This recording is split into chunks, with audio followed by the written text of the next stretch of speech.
Hello everyone, and welcome back to the channel.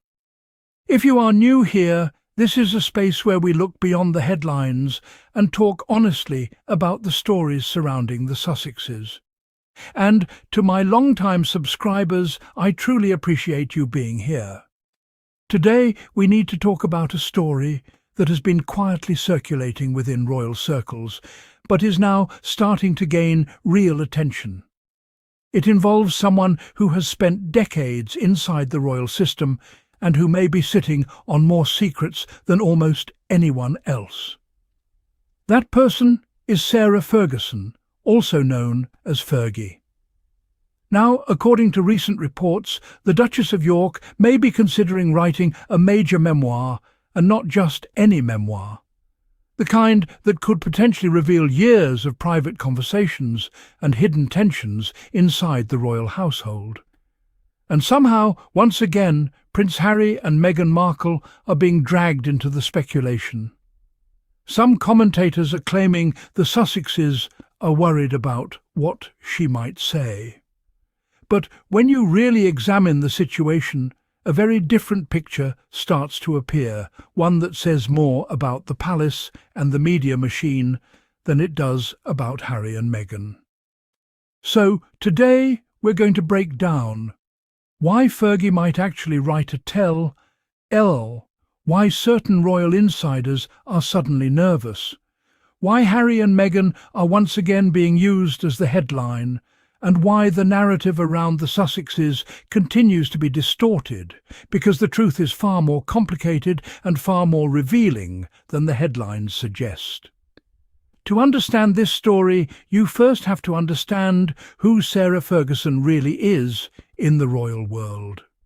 Fergie married Prince Andrew back in 1986.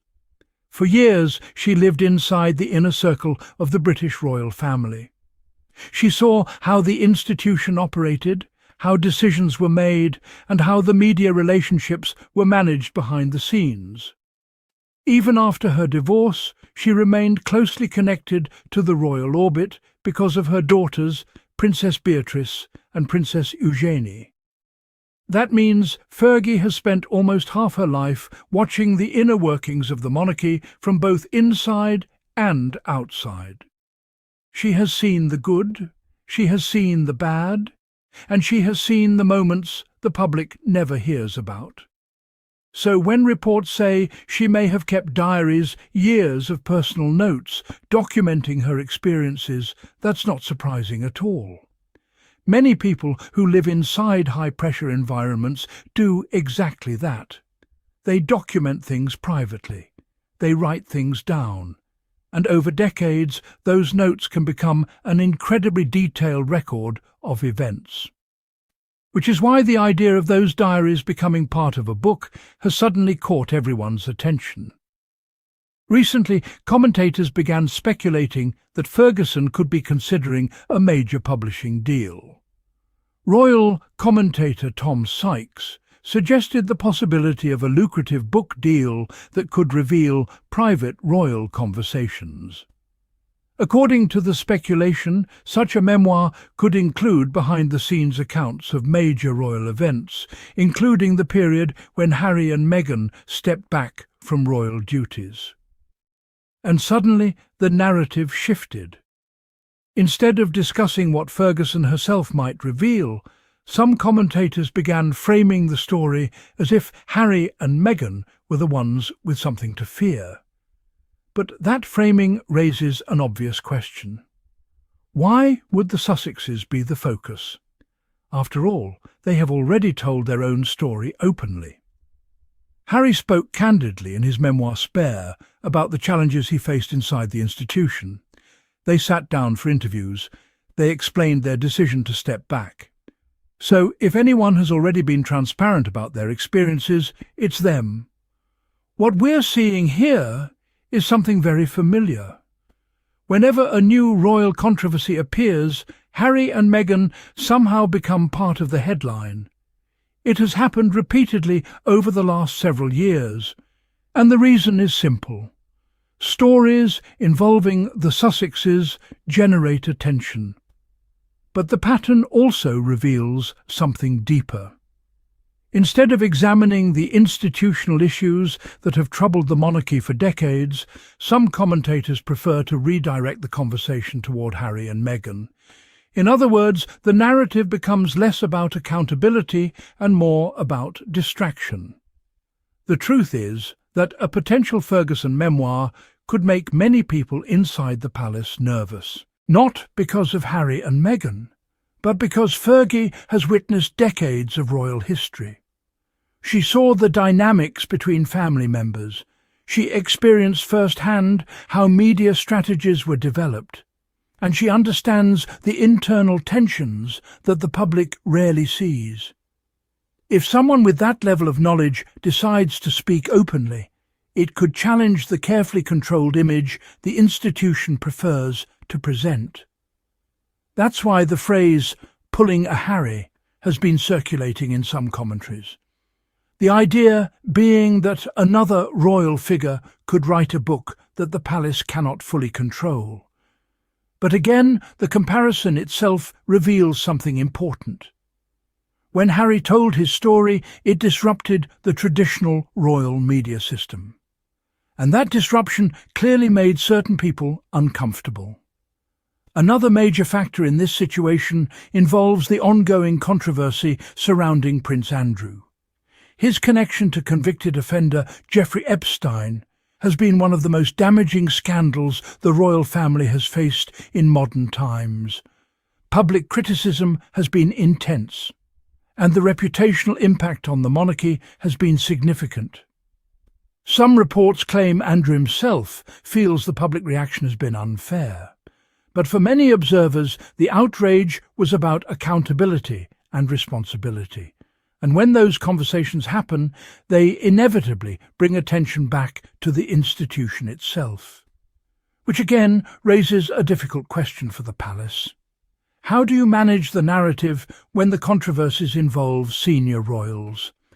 When Harry and Meghan stepped back from royal duties in 2020, they said their decision was about protecting their well-being and their family. They spoke openly about the pressure they experienced from both the media and the institution. At the time, critics accused them of exaggerating. But over the years, many developments have shown just how complex the royal environment can be. And that context matters.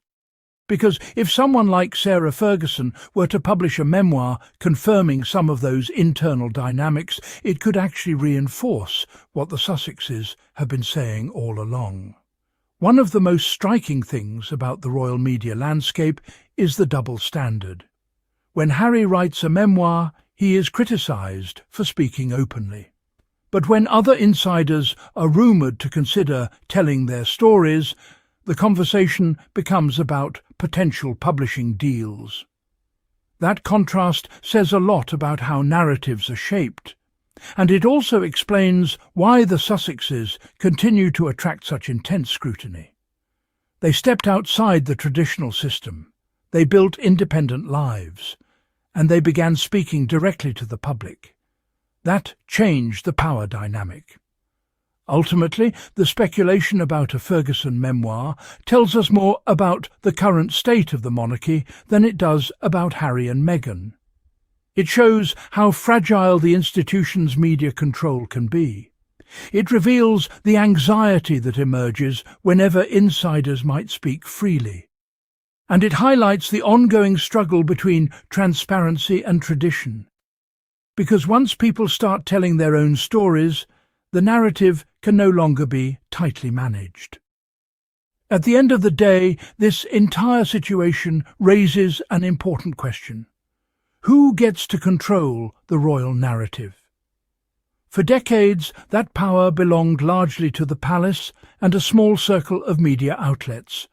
But the world has changed. Harry and Meghan showed that royal figures can step outside that system and speak directly to the public. And whether people agree with them or not, that shift has permanently altered the conversation.